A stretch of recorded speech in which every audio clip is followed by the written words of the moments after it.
आज मैं आप लोगों को चुगली से हानि कहानी सुना रही हूँ, तो ध्यान से सुनना और सब्सक्राइब भी ज़रूर करना। चुगली करना, इधर-उधर बात फैलाना, द्वेष पैदा करना, कलह करवाना, ये भी एक महान हत्या है और बड़ा भारी पाप है। इस पर मैं एक कहानी सुनाती हूँ। एक नौकर था, तो उसे कहीं नौकरी नहीं मिल रही थी। घर का लोगों का जीवन में पालन-पोषण करना बड़ा कठिन हो रहा था। पर एक जगह गया और सेठ से बोला कि हमें नौकरी पर रख लीजिए, मैं अच्छे से आपका करूँगा काम। तो बोले ठीक है, कोई बात नहीं, रहो तुम। बोले कि पर मेरे में एक खूबी है कि इधर से उधर बात करने की मेरी आदत है।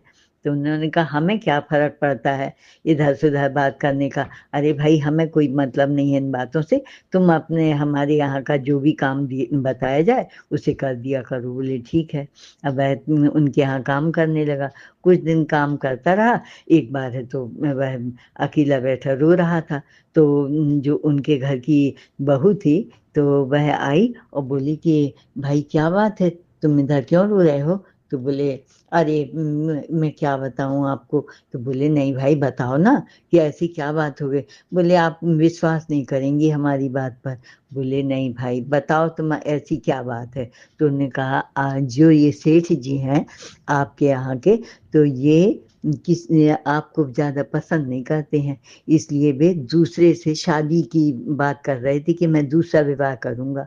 तो आप बताओ कि ऐसा ये क्या उचित है? मुझे ये सब सुन कर के अच्छा नहीं लगा कि वे दूसरी शादी करना चाहते हैं। उन्होंने कहा अरे!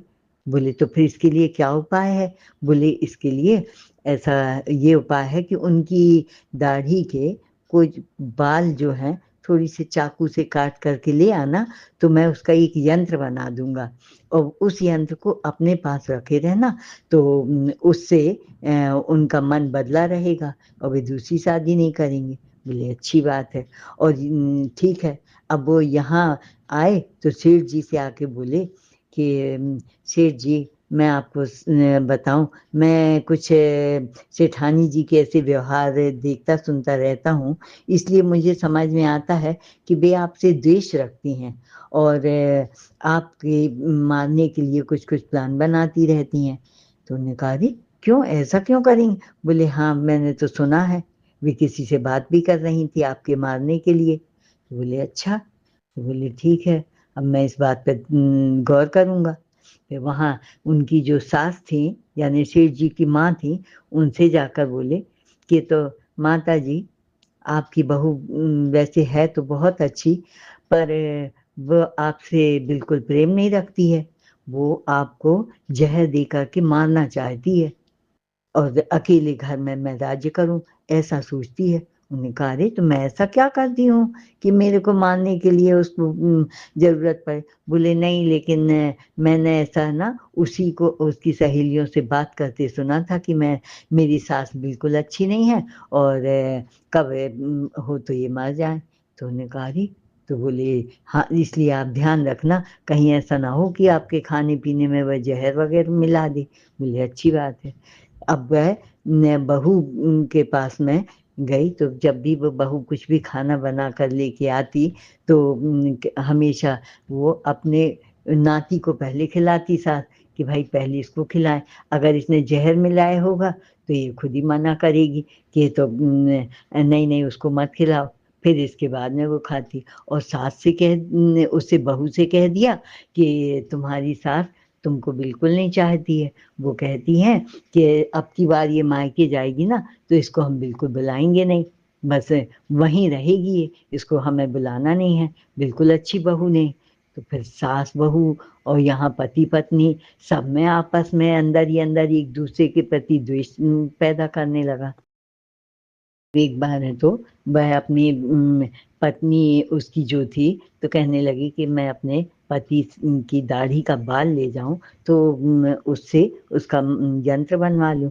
तो चाकू लेकर के गई, उसके पति सो रहे थे और उनका बाल काटने के लिए जैसे ही चाकू उनके आगे बढ़ाई वैसे ही पति की नींद खुल गई और उन्होंने उसकी तरफ देखा, बोले सच कह रहा था, ये तो चाकू लेके हमारा गला काट देगी अब।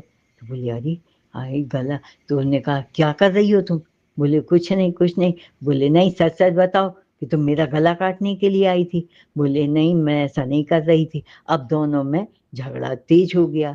जब झगड़ा ज्यादा बढ़ गया तो वहां से सास भी आ गई उठ करके और बोली क्या बात है भाई, तुम लोगों में इतना झगड़ा क्यों हो रहा है, क्या हो गया ऐसा? तो उन्होंने कहा कुछ नहीं। मैं तो बोले नहीं बताओ तो फिर सेठ जी ने बताया कि तो ये मेरे को चाकू लेकर के मारने आई थी। तो उसने कहा, पत्नी ने, कि आप इनकी बात सुन रही हैं पर हमारी भी तो सुने कि तो ये जो है दूसरी शादी करना चाहते हैं, मेरे को हटाना चाहते हैं। उन्होंने कहा नहीं उसने तो कभी नहीं कहा कि ये दूसरी शादी करना। बोले आपको नहीं मालूम है, इनके अंदर यही बातें चल रही हैं। उन्होंने कहा, सास ने कहा कि हमने तो ऐसा समझ में नहीं आता है, लेकिन ये बताओ तुम भी तो उसको मारने की तो बात ठीक है, तुम हमें भी मारने की सोच रही हो।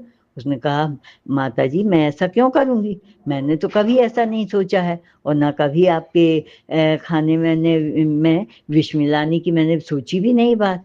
तो उन्होंने कहा लेकिन हमें तो ऐसा सुनने मिला है कि तुम मेरे खाने में जहर मिलाकर मुझे मारना चाहती हो।